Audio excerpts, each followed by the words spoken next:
Hey guys, welcome back to another episode of The Last of Us review.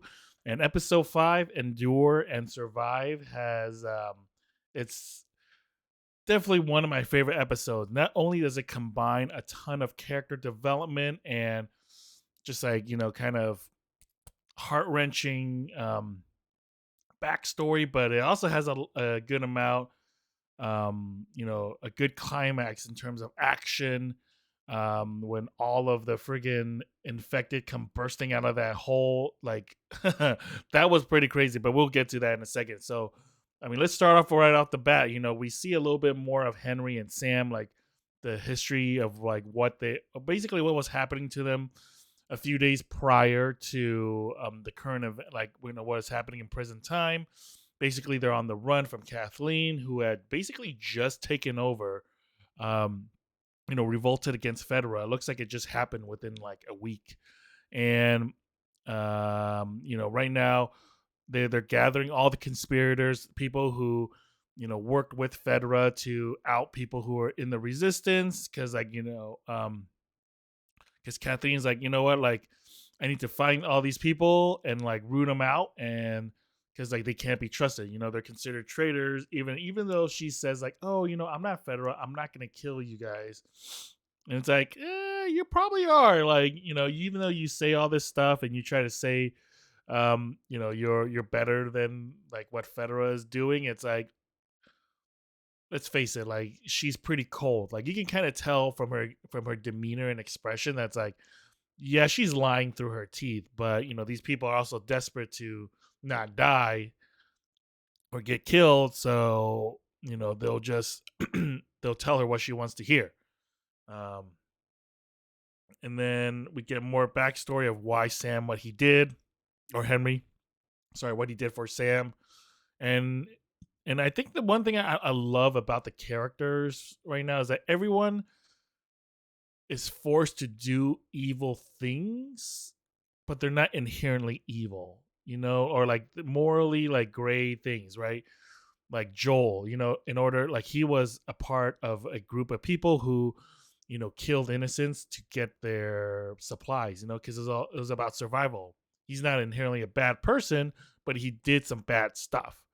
Kathleen, she's arguably a little bit more evil in some ways, but because like she's hell bent on revenge for her brother, but it's because her brother was a great guy who inspired the resistance, and she's not inherently a bad person, but she's done a lot of evil stuff. Same thing with Henry. He gave up Kathleen's brother in order to get a life-saving drug for Sam, and he's not inherently a bad guy. He calls himself a bad guy, but he's not inherently bad. He just had to do what he had to do in order to make sure to save the people he loved around him. Excuse me. So I love, there's a lot more humanity in these characters. It's not just like complete dicks. Like the best example I have is like Walking Dead. Like you have Negan, who's just like a total a hole, right? Like he's from the moment we meet him to, well, at least towards the end of his reign, like he was just like a person who liked power and was just not a good person, right? Whereas here, it's like you have a lot more personable aspects of it. What other highlights I think we've seen so far? Like one of the best things was the whole pretty much, I guess you can say, climax or third act of this episode was the when Joel, Ellie, Henry, and Sam are almost out of the city, and then they encounter a sniper who is not trying to kill them, but really just trying to keep their head down so that Kathleen and everyone can get to them. Because at first I was like, this dude is a terrible shot, because he could have killed them, with his first shot, or killed at least one of them, or injured one of them with his first shot, and then killed the rest. But he just kept missing, and I'm like, what the hell? Like, this dude is just a terrible shot, and then that led to Joel thinking that he was just also a terrible shot, and maybe on some level he is, but it was actually all just to keep him there. And then when Kathleen and them show up, no zero like empathy or like any kind of yeah any kind of empathy from Kathleen. He is like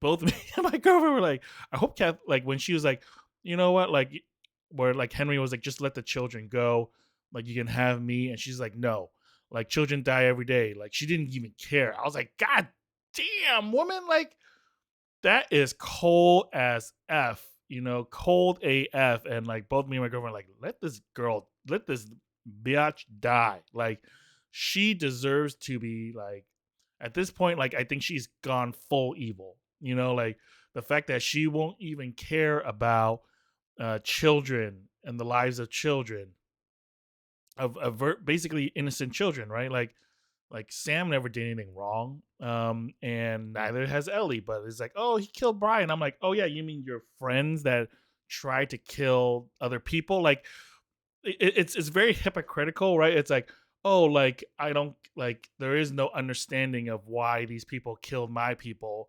All that matters is that they killed them, therefore they're bad, even though my people were doing terrible things to them in the first place, right?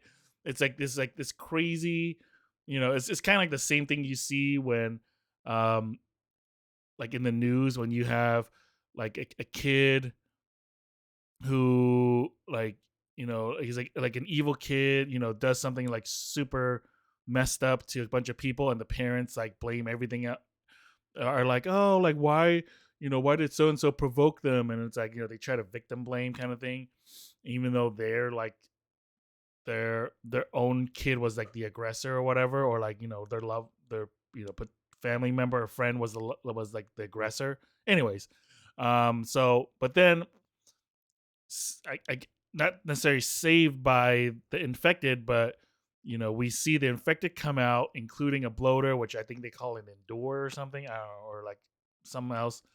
But the infected come spewing out like, and it's a lot. So clearly, when Henry said like, oh yeah, they pushed all the infected down underground, but they all died, or like they took care of them.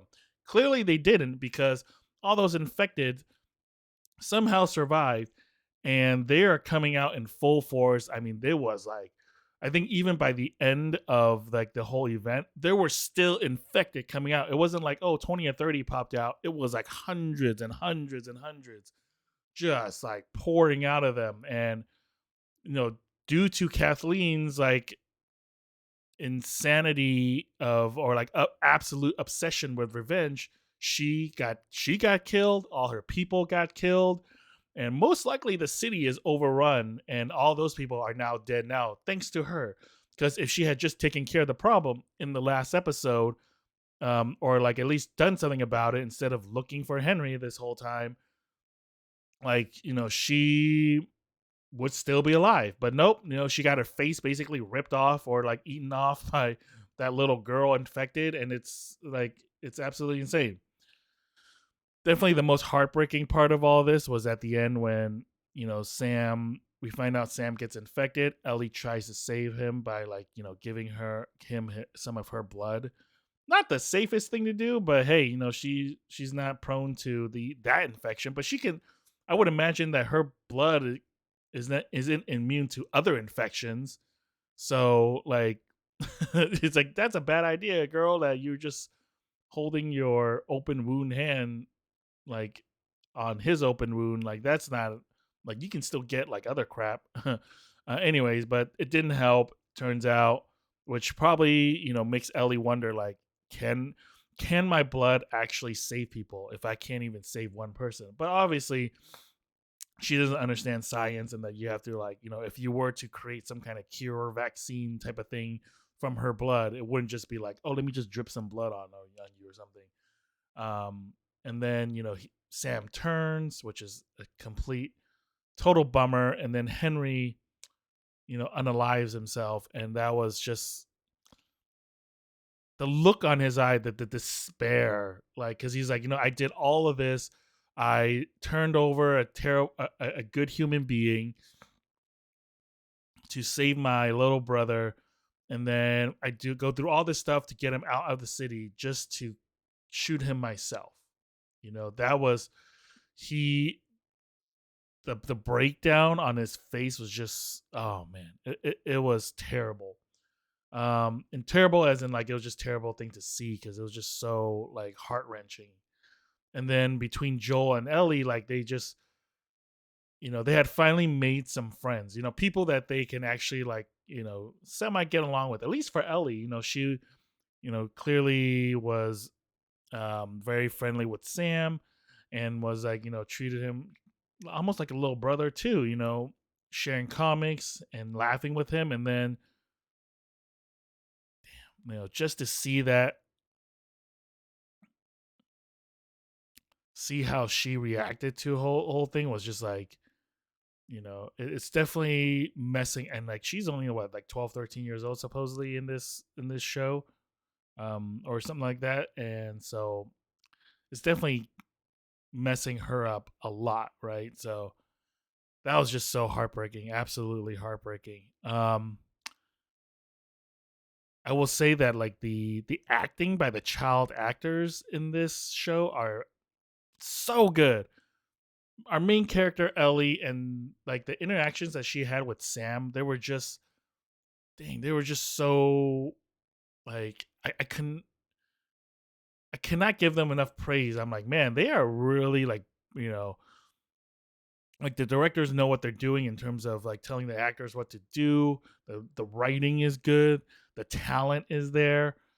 I mean, overall, I mean, this is just a great episode in general, and if this show doesn't win Emmys in the next, in the next round of Emmys, like there is something wrong with Hollywood. Like Pedro Pascal needs to win Golden, like both between Pedro Pascal and I don't remember the name of the girl who plays Ellie. They both need to start winning some Golden Globes and some Emmys. They are doing a bang up job, and there's no reason why they shouldn't be winning some awards. And arguably for both of them, their like star power just rose by like 10. It should be rising by like 10x. Like, I mean, Pedro Pascal is already pretty high up there. Like, he's exploded onto the acting scene, but I think now he should be like getting even more roles left and right, up and down. Like, just people just literally handing him stuff, right? And I think it's only a matter of time until we see him getting a little, statue for himself. I think for Ellie, the actress that plays Ellie, she's great too. I think it's only also a matter of time until she's in just better stuff overall. Um, so yeah. Anyways, in summary, great episode. Loved every single minute of it. You always know it's like a good episode when you're sad it ends. You're like, no, I want more, and I want more. So, anyways, thank you guys for watching. Let me know what you guys think of this episode in the comments below. What do you think is going to happen next week without looking at a trailer or something? And yeah, we'll talk to you guys in a week, and we'll be back for episode 6. Take it easy.